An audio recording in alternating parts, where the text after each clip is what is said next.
Detento denuncia plano de fuga em presídio capixaba. Diz que presos chegam a pagar R$30 mil para conseguir escapar. 20 mil, 30 mil, eles estão pagando, vai embora daqui. Contratam menores até para atirar em quem fica na guarita da cadeia. Ele ia deixar 4 meninos já preparados. O sindicato da categoria diz que faltam agentes e teme pelo pior. Morte de universitário por excesso de bebida em festa de faculdade chama a atenção para a falta de controle no consumo de álcool. Médicos alertam, quando não mata, pode deixar sequelas neurológicas. Estudantes estupradas perto do Parque da Cidade, na Serra, prestam depoimento na delegacia da criança. Ficaram tão traumatizadas que não conseguem voltar à escola. A polícia está à procura do idoso que matou a mulher em Aracruz. A professora foi morta com 6 tiros.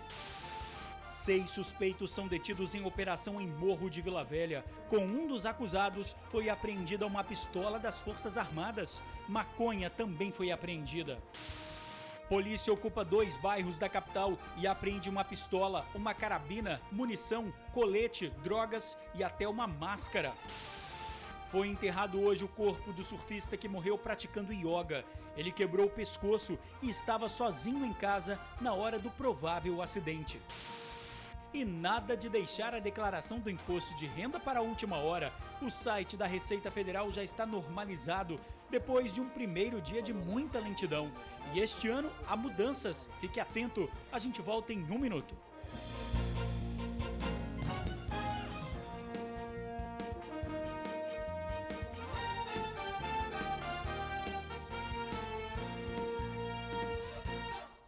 Olá, boa noite. Detento revela plano de fuga. O vídeo teria sido gravado dentro de um presídio capixaba. O preso diz que alguns internos chegam a pagar R$30 mil para ter a fuga facilitada. E diz mais, a ferramenta que seria usada para serrar a grade da cela seria entregue por um funcionário. No vídeo, um interno do sistema prisional capixaba revela o plano de fuga de 4 presos. Um deles é o chefe do tráfico de drogas do bairro Mata da Praia, em Cariacica. 20 mil, 30 mil, eles estão pagando, vai embora daqui. Porque eles sabem que o eles vão cantar para máxima, lá não tem como ir embora. E aqui eles estão com esperança que eles vão embora. Em outro trecho, o interno diz que 4 adolescentes iam participar do plano. A função dos menores seria distrair os agentes. Ele ia deixar 4 meninos já preparados. Quando eles cortassem, eles iam mandar sufocar a guarita. Sufocar como? Sufocar e atirar para eles pular. Para escapar, os presos iam serrar as grades com um fio capaz de cortar ferro, mais conhecido como fio de ouro. Entregar o bota preta, que é o agente, e dia 20, dia 27, dia 20 e dia 30 eles iam embora. Eles vão embora? De qualquer jeito eles vão. Estou falando, não sei, entende? Vocês vão conseguir ir embora, mas eles vão embora. Há cerca de uma semana, mostramos aqui no Tribuna Notícias uma reportagem que falava sobre a fuga de 7 presos da Penitenciária Agrícola Estadual. Eles escaparam por esse buraco. Na opinião do Sindicato dos Agentes Penitenciários, tanto o vídeo quanto essa última fuga são a prova de que os presos já perceberam a fragilidade do sistema penitenciário do Espírito Santo. Geralmente, quando ocorrem essas denúncias, que eles fazem esse relato para o agente penitenciário, é porque eles estão passando por alguma pressão dentro da cadeia por parte dos presos mesmo, e até mesmo esses presos que vão fugir, são presos que podem executá-lo na rua ou de facção diferente. Então, às vezes também ele quer colaborar com o sistema, né?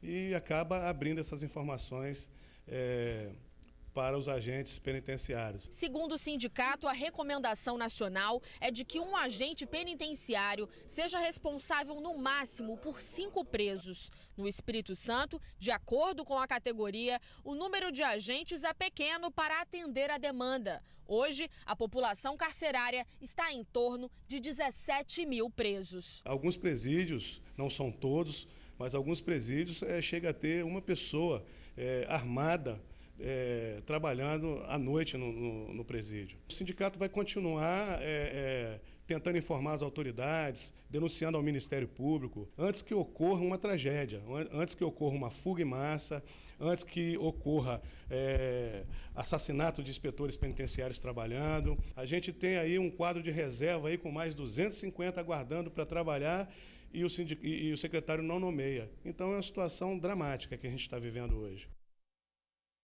Em nota, a Sejus informou que a Corregedoria vai solicitar oficialmente o vídeo para ter conhecimento do conteúdo e instaurar sindicância para apurar as circunstâncias da gravação. Afirmou que a entrada de celulares e filmadoras é proibida em unidades prisionais. Em relação à falta de efetivo, a Secretaria disse que possui 3.327 inspetores. Esse número coloca o Estado em acordo com a resolução do Conselho Nacional de Política Criminal e Penitenciária. Em relação às contratações dos aprovados no último concurso, a Sejus disse que elas estão sob análise do Comitê Avaliador de Gastos. A morte de um universitário no fim de semana em São Paulo reacendeu o debate sobre o consumo de álcool entre jovens. Menores abusam da bebida e ignoram o estrago que ela provoca no organismo. Especialistas alertam, em excesso, o álcool afeta os sistemas nervoso e respiratório e pode matar. Esses dois amigos gostam de tomar uma gelada depois do trabalho. Só de serviço, termina o trampo, a gente vem tomar uma cervejinha para dar uma relaxada, chegar em casa mais tranquilo, né? Mas claro, tem que ser com moderação. Nada de competir com a bebida, porque ela é muito superior ao ser humano. Isso é uma forma de se divertir e brincar. Tudo moderado.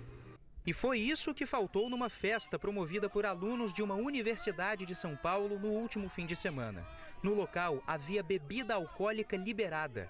Como mostra o vídeo, os estudantes chegaram ao ponto de competir para ver quem bebia mais.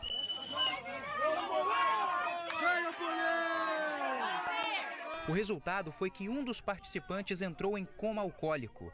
Humberto Moura Fonseca, de 23 anos, teria tomado mais de 30 doses de vodka durante a competição. Ele chegou a ser levado para um hospital, mas morreu antes de dar entrada no pronto-socorro.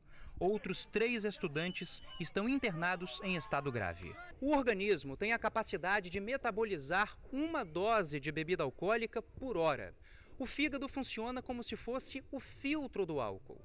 E quando ele está sobrecarregado, é aí que o coma alcoólico acontece. Nós temos enzimas no nosso organismo que digerem o álcool, a partir do momento que ele chega no estômago. Cada um tem a sua individualidade em relação a essa enzima. Então, existem pessoas que são mais resistentes ao álcool e outras pessoas que são menos resistentes ao álcool. Porque uma quantidade de álcool, numa velocidade, no curto intervalo de tempo, uma quantidade muito grande, há essa sobrecarga sobre essa enzima, não consegue metabolizar, e esse álcool livre circulando no nosso organismo é que dá a intoxicação alcoólica, né? Seria a reação aguda ao álcool. O melhor caminho é conhecer seus próprios limites. Alimentar-se, hidratar-se. Tá bebendo? Bebe água também. Não é vergonha nenhuma. Os adolescentes, os jovens têm que entender isso. Não tem que fazer competição de bebida alcoólica. De preferência também não beber numa idade que pode levar a riscos, porque o organismo é mais imaturo. Bom, a Câmara dos Deputados aprovou o projeto de lei que criminaliza a venda de bebidas alcoólicas a menores de 18 anos. O projeto prevê pena de 2 a 4 anos de prisão, multa de 3 a 10 mil reais e até a interdição do estabelecimento comercial. A matéria depende agora da sanção da presidente. 6 suspeitos foram detidos em operação em Morro de Vila Velha. Com um deles foi apreendida uma pistola de fabricação turca de uso restrito das Forças Armadas. 6 pessoas acabaram detidas durante uma operação do Batalhão de Missões Especiais no Morro do Jaburuna, em Vila Velha. A ação aconteceu no início da manhã desta terça-feira e contou com cerca de 30 policiais. Prosseguimos com o patrulhamento a pé, ao deixar as viaturas na entrada do bairro. Ao chegar mais ou menos ali na altura da rua Jabuticabeira, a gente encontrou esses 6 indivíduos, que eles estavam próximos, estavam todos juntos. Quando foi dada a voz de abordagem, 2 deles evadiram-se. Uma outra equipe nossa que estava do outro lado do bairro foi capaz de interceptar esses 2 e trazer para próximo. Com os suspeitos foi encontrado maconha. Um deles Paulo Henrique Gomes de Souza, de 24 anos, estava portando uma pistola 9mm de uso restrito das Forças Armadas. A arma é de fabricação turca. Os detidos, 2 maiores e 4 menores, estariam vendendo drogas no morro. Eles estavam realmente numa situação ali de comércio de entorpecentes, né? Por isso que foram conduzidos aqui juntamente com o armamento e a carga de entorpecentes. Após a operação, muitos moradores do bairro vieram aqui para a delegacia para protestar. Segundo eles, houve excesso por parte da polícia durante a operação. Por volta de 7 horas da manhã, o BME chegou no bairro, entrando em algumas casas, residências até de menores de idade, sem nenhum mandato de prisão, entendeu? Saiu catando qualquer um que via pela rua só porque estava próximo de local onde eles acharam droga, trouxeram todo mundo para a delegacia, com coisa que todo mundo aqui é traficante, só que aqui tem trabalhador e tem gente de bem e inocente preso aqui hoje aqui dentro do DPJ. O BME negou que tenha existido truculência por parte dos militares. A nossa abordagem ela não teve utilização de força de forma nenhuma. O que tem é a ação impactante, né, que ela visa justamente a gente reduzir a possibilidade de um confronto. A nossa ação impactante, a forma de abordarmos, né, é totalmente dentro da legalidade, dentro da técnica policial e ela visa dotar não só o policial, quanto a comunidade dessa segurança. Dos 6 presos, apenas um ficou detido por porte ilegal de arma e foi encaminhado para o centro de triagem de Viana. Em qualquer caso suspeito de agressão de PMs, a Polícia Militar orienta a fazer denúncia na corregedoria. O telefone é 3636-8791. A polícia continua as buscas ao suspeito de assassinar a própria mulher em Aracruz, no norte do estado. O corpo de Valcineia Ribeiro, de 39 anos, foi achado numa mata de eucalipto. Ela foi morta com 6 tiros. De acordo com a polícia, o marido é o principal suspeito do crime. Pedro Guilherme Adalmo, de 75 anos, está foragido. Um vizinho do casal contou aos PMs que viu a mulher sair de carro junto com ele. 1 hora depois, o marido voltou sozinho, pediu ajuda a esse vizinho e acabou disparando um tiro que atingiu o ombro dele. O atirador fugiu em um Gol prata. O vizinho foi socorrido e não corre risco de morrer. As estudantes violentadas ontem perto do Parque da Cidade na Serra prestaram depoimento à polícia hoje à tarde. Ficaram tão traumatizadas que não conseguem voltar à escola. Um retrato falado pode ajudar a identificar o suspeito. 2 famílias marcadas pelo mesmo tipo de violência. Um momento que ninguém na vida quer receber um tipo de uma notícia dessa. Que é difícil. Falou pra gente do acontecido, né? Que ele só não fez uma coisa a mais com ela, que devido que ela estava naquele período menstrual. E ele não teve coragem de fazer nada com ela. A não ser acariciar, né? Deixou ela nua. Se eu pudesse voltar atrás, mais ou menos umas 7 horas atrás, eu tinha buscado a minha filha na escola. Mas como a gente não sabe o dia e a hora, essas coisas não vão acontecer com os filhos da gente. E eu tô chocada, eu tô abalada, eu tô traumatizada.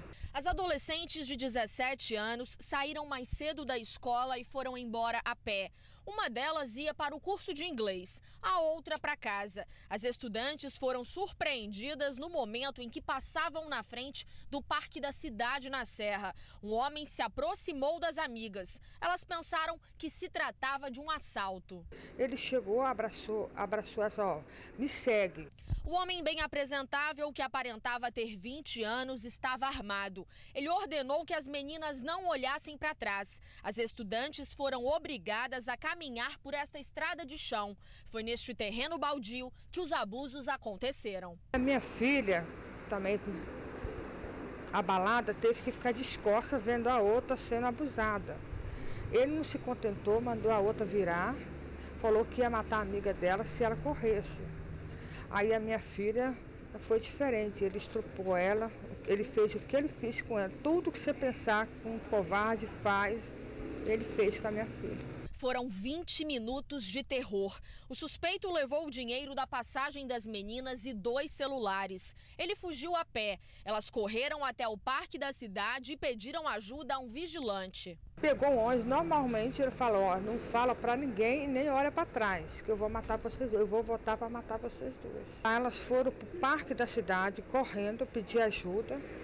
Chegando lá, um segurança, um vigia do parque da cidade notou que ela estava chorando muito. O caso será investigado pela Delegacia de Proteção à Criança e ao Adolescente. As estudantes estiveram aqui hoje, já foram ouvidas pelo delegado, mas o retrato falado do suspeito só será feito amanhã.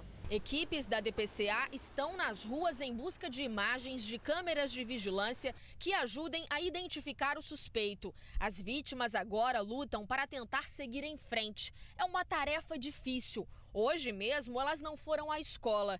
Enquanto as adolescentes se trancam para o mundo, o autor dos crimes continua solto. A esperança é de que ele não fique impune. Meu coração está muito duro. Eu não vou falar o que eu tenho que falar porque eu vou falar besteira, entendeu? Não é um animal.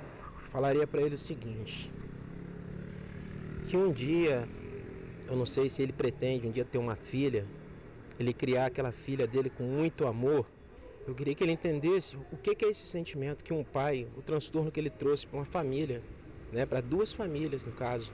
A justiça de Deus, mas a justiça da terra não há de falhar. E nós vamos descobrir quem foi. Quem tiver informações que possam ajudar a polícia pode ligar para o Disque Denúncia 181. Foi enterrado hoje o corpo do surfista capixaba que morreu ao fazer ioga em casa. O corpo de Felipe Fairique chegou ontem ao Brasil e foi enterrado no cemitério Parque da Paz, na Ponta da Fruta, em Vila Velha. O surfista foi vítima de uma fatalidade. Ele foi encontrado morto dentro de casa em Belize, país da América Central, no último dia 20. A família disse que Felipe estava sozinho praticando ioga enquanto a mulher trabalhava. Ele quebrou o pescoço. Nas redes sociais e na praia, várias homenagens foram feitas para o surfista. Depois de um primeiro dia tumultuado com lentidão no site da Receita Federal, o processo de declaração de imposto de renda está normalizado. Vale sempre a dica, não deixe para a última hora e preste atenção às mudanças adotadas a partir deste ano.